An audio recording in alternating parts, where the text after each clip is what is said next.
than a vintage Cray. I last saw the Cray in the Zachary Engineering Center while working in my office late one evening. A moving company was breaking it apart and unceremoniously hauling it away on hand trucks. The irony was not lost. A multi-million-dollar monument that surely arrived with great fanfare was being treated like well-worn student furniture. But it was an oddly fitting end. With the arrival of a new era comes the passing of an old. And, less poetically, when your computer's out of date, it's time to get a new one. I'm Andy Boyd at the University of Houston, where we're interested in the way inventive minds work. A transcript of this Engines of Our Ingenuity episode number 2828 is online at uh.edu/engines. Additional episodes are available by podcast. Hi, I'm Sam.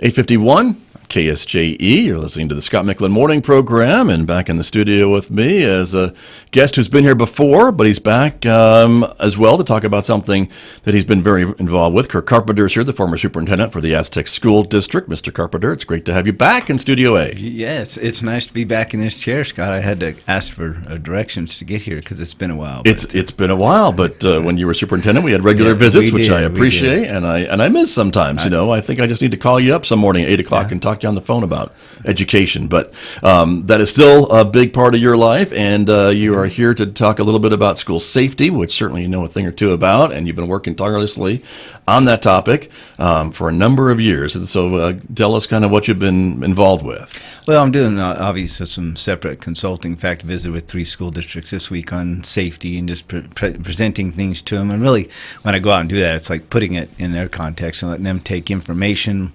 some of the things we went through, and let them improve their plans. And here locally, one of the things we're going to do even next week is, and it's not really part of my consulting, it's just part of my, love and care about what we're doing around safety. Since 2017, we had our horrible issue, and after that, we had a big summit with a lot of people to say, here's some things we can do, what we need to do, and the idea of this, what it is it's a safety summit, is to bring as many people together as we had at that meeting, the law enforcement, the schools, mental health folks, anybody and everybody, honestly, that can have part of the conversation just to say, where are we now? What have we done? And where do we need to go? And legislators hopefully will be involved with that. They've been invited, city officials, the government officials, and all the areas around here, because it's a crucial conversation to have. And of course, with all the things that are happening in our country, and we've seen even most recent incidents,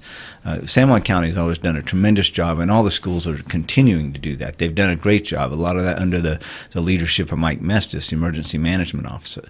And so it's that whole idea of, okay, school safety is not something that we do here and there. It has to be done, and we have to pay attention to it every day. There are amazing things the state's done as far as helping schools get better with their safety, but we can't stop thinking about what we need to do, because the most important thing we know, when parents send their kids to school, if you ask them what do they want, it's, I want my child to be safe at school. So to go along with that, then the question has to be, if that's the case, then what are we doing about it every day? And it's the idea of having some long-range plans as well, because there's certain things we still need to do in our state, I feel, to make our schools even more safe. And it's going to take a lot of people. School safety is not a school issue, it's a community issue. And so in order to make sure we're doing the right things, we need the whole community involved in the conversation with the right people. So if there's legislation or things that need to be done, we can start getting that done as well. And it seems to me a lot of folks have some very strong feelings about school safety and what should be done and the things that need to take place. And it seems like it's a complicated conversation, because folks feel very strongly in a lot of very different ways about what should be happening in schools and policies and legislation, perhaps, to keep students and staff safe. And so this is all part of your ongoing efforts to have these conversations and to talk about these complicated things with the communities? Yes, and the experts. I'm not an expert. I'm not. I do some consulting, but it's and when I say that, I don't mean that lightly. The true experts are the people that are in our community, the first responders. But what I also tell people that our first responders, when something happens, are the people at the site. And I'm not taking anything away from law enforcement. Those guys are heroes. They always have been, always will be. Military folks, fire, all of those, I always consider them heroes. But the real answer is that when something happens, the people at the school are the first ones there to deal with it. But there's a lot of other things that go into this. And as you said, the experts truly are those people. And so bringing everybody together, even if it's for conversational purposes initially, to say, here's some things we need to think about, that may spark further work. There's a lot of great work going on with the safety committee that exists for all the school districts in this county. That meet every month to discuss things. But it's that ongoing conversation. In education, we know we give kids assessments, we look at the results, we make adjustments, we move forward. We have to do the same thing. We have to bring school safety into, I always say it's a piece of the pie. We need to put it back in the platter. For many, many years, it's not that it's neglected. It never has been in this county. Like I said, I think this county is leading the way for a lot of people and being a model for the state. But we need to continually have that conversation more so than ever before, and make sure that if we're not having the conversations, we need to ask ourselves why. And now this is an opportunity for us to get all the people together. And as you said, it's putting questions out there and really letting the experts talk about different things, share best practices, because it's really about all of our kids. It's not about Aztec kids, Kirtland kids, Farmington. It's about all of our kids and keeping our communities safe, because we do work so closely together. So that's really the intent of this. Hopefully we'll get a great turnout and at least start some conversations, and if further things need to come out of it, it will. If not, then that's fine too. I think the initial idea of this is just to get people together and have the crucial conversation right now and start talking about some of the things we may need going forward. And Mr. Carpenter, I have to challenge you on one thing that you said, that you're not an expert on this, and I would say that you are, because you had been put in the position of having to guide your district through the aftermath of a tragedy. And so I know you have some experience certainly in that and how it affects students and staff and parents and even the community. And so I think you do provide some unique perspectives into this conversation, but it's important to hear from others as well. I understand that, but you still have a lot of things I think that you've gone through, and you can talk the talk because you walk the walk and went through this with your staff and your district. Well, and that's nice. I think maybe it's a humility for me not to tell you what I can do. But you're right, Scott. I mean, there's a lot of things we did go through that we're still continually to go through. And that's the whole purpose of me even going out and consulting with schools, is to share things and to hopefully give them opportunities to look within their plans and make adjustments. And that's truly the intent of this. So, when I originally thought about this idea and shared it, it was welcomed.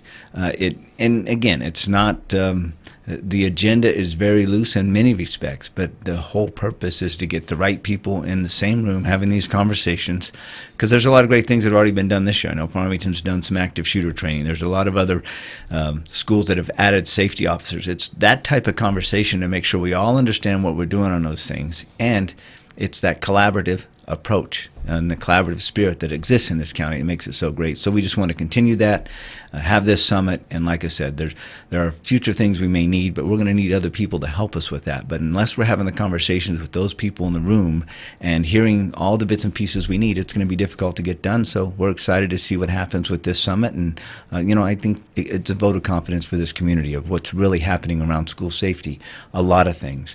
And for parents, it gives them some comfort too to know that these kinds of conversations are taking place. Very true. Well, and I know it's important to get these folks in the same room, listening to each other and talking to each other. We just have a couple of minutes remaining this morning, so if you wouldn't mind giving us the details yet again of what you've got planned next week. It's going to be August 16th. It's actually going to be up here at the college in the School of Energy in the Marion Room, and it'll go from like 1 to about 4, depending. It's a loose agenda and the timeline, depending on how long we take. But the invites have been sent out, and like I said, we hope we have everybody from board members to mayors, and obviously the crucial players, the schools and law enforcement, other first responders that need to be there. So it's been laid out. I appreciate the college and Dr. Pendergrass in her office for helping out with a lot of the invitations, because they obviously have a lot more updated information than I do since I've been retired. But it's going to, I think, be something that's going to be very positive. And from that, like I said, there may be other things that come out of it, because there's a lot of work that has been done. Right. And I think it's just revisiting it and refocusing. We're not redoing, we're just redefining. And if folks are listening this morning, if they wanted to show up, or if they know someone who maybe should show up, how should they get on the list or get registered? Yeah, if they want to look at attending, we've sent out invites specifically for this first summit to more just key players. But if they're interested, they can call the office, probably Dr. Pendergrass's office, and get more information than even from me. But the initial invites were sent out mainly to those key players, to at least for this first summit. We're not excluding anybody, but the idea is just to make sure we have those people and to start with this and then see where it goes from there. All right, maybe you'll come back and tell us how it went.